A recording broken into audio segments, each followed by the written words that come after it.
Hi, this is Julia and Jay from Mr. Murfield's A-Day class. The author we have researched on is Mr. Octavio Paz. Throughout the presentation, we will talk about Mr. Paz's background that not only builds him up as a great author, but also as a unique person as well. Then we will analyze his two pieces of writing.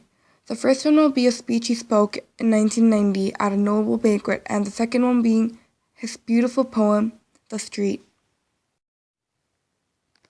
According to Nobelprize.org, Octavio Paz was born on March 31, 1914, and died on April 19, 1998, both in Mexico City.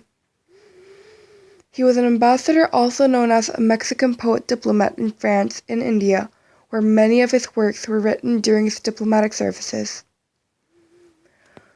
He went to National Autonomous University of Mexico and later on received his fellowship at University of California at Berkeley in the United States. Octavio Paz's father and grandfather were one of the progressive intellectuals who joined Emiliano Zapata's uprisings. As a result, his family had to relocate to LA along with many Zapatistas. Octavio Paz had two wives named Elena Garro and Maria Jose Tramini. Helena Paz Garro was his daughter, and between him and Elena Garro. Thanks to Octavio Paz's grandfather's extensive library leading to his early contact with literature, Octavio Paz was able to first publish his poems when he was only 19 years old. He wrote numerous books covering politics and literature, such as The Labyrinth of Solitude, In Light of India, and many poems like Sunstone, Liberty Under Oath, and The Labyrinth of Solitude.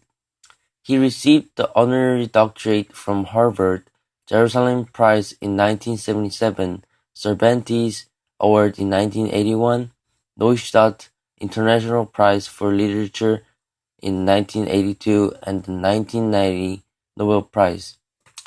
An interesting fact is that he have sent his work to Pablo Neruda, another writer that a group of our peers are covering, and the famed Chilean poet gave it a favorable review. Octavio Paz received the Nobel Prize in 1990 after publishing a collection of his writings written between 1957 to 87. The speech he made at the Nobel banquet was all about happiness. The short 3 minutes talk about how fraternity makes up small corresponding worlds for all living and unliving things, adding that as time goes, those worlds should develop in their own way. He quotes that the end of a century is the end of another section of history, which the audience were aware since the 21st century was coming. Freedom has been given to the people's world, resulting with the development of science at an unpredictable rate, though what we had left is our environment harmed and people committing suicide. As another century, the 21st, is coming upon us, he says that the life on our planet is endangered and that we are to develop once more, to live with happiness and prosperity. One of his interesting passages say, will the powerful democracies that have achieved freedom and abundance become less selfish and show more understanding towards the deprived ones? It was very interesting to see how Paz brought up a historical example of what he thought should be developed in our world.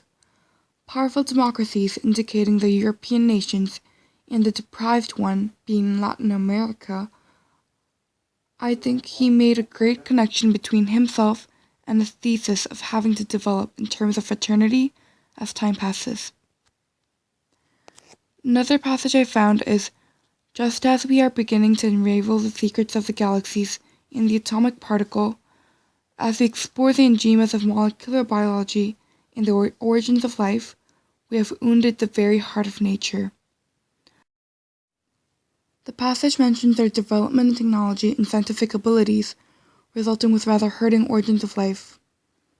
I liked how he constantly doesn't make his point straight through but uses examples and comparisons to walk around the main point to finally get there. Furthermore, the third passage gives some more explanation of those worlds of ours. Stars, hills, clouds, trees, birds, crickets, and men. Each has its world, each is a world, and yet all these worlds correspond. This passage says that all living and unliving things have their own world that lives together in our nature, though those worlds won't necessarily intersect all the time. Same for humans, each of us have our own world. Another piece of writing we'll introduce is Octavio Paz's poem, The Street. In The Street, Octavio Paz shows us the struggles of living life as it comes without being able to find who oneself truly is by tone, personification, and repetition. An example of repetition shown in the poem is when a follower seems like he's copying everything the speaker does, shown in lines such as, "Someone behind me also stepping on stones, leaves," and "If I slow down, he slows. If I run, he runs." By their identical movements, we can assume that the follower is actually the speaker's past life, meaning that the speaker hasn't changed a bit from his past. This supports the thesis by showing the idea of how the speaker is unable to recognize his own past due to not knowing who he truly is yet.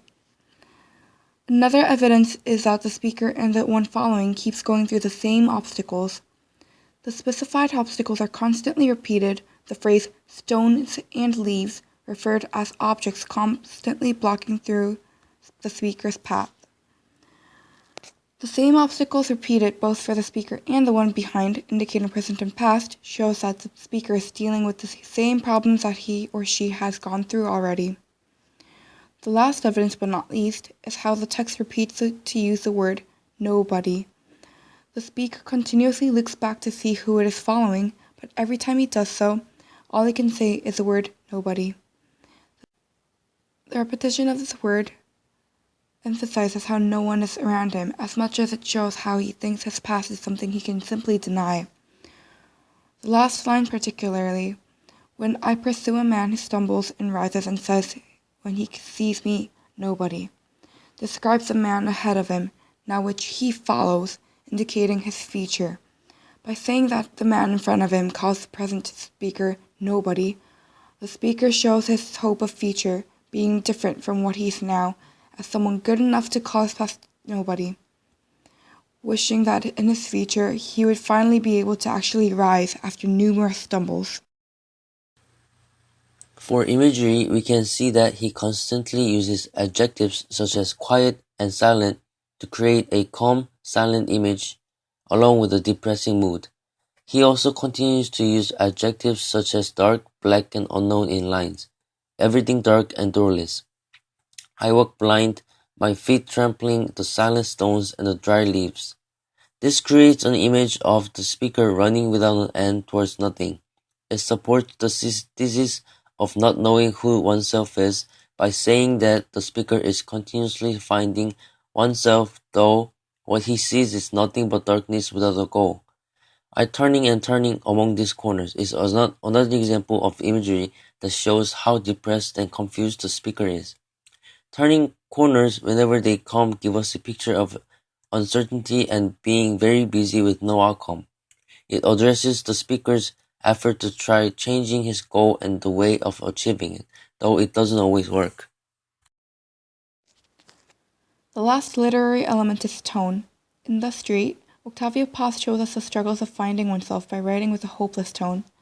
The text starts out saying that somebody called nobody was following the speaker and the speaker's traits, and later on adds that the speaker again is following another nobody who turns around and calls the speaker a nobody too.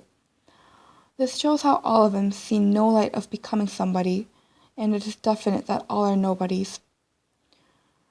The second piece of being hopeless is that the speaker is so definite that the man behind him will follow his traits, without doubt, no matter what. This shows that the past has no future of becoming somebody and will always stay as nobody. Lastly, he emphasizes how he is very alone and feels a loneliness, though he feels like someone still is there. It seems like he is with others throughout the whole poem, though it shows that was, and will always be alone, not even knowing who himself is. One important thing we learned about analyzing text is that as long as we continue to read over and over, paying more attention to details, things are to be understood. We went through Mr. Octavio Paz's individual life, his inspiring words at the Nobel banquet, and the theme of struggles in the street, connected with literary elements. Thank you for listening. This has been Julia and Jay from Mr. Murphy's 8A class.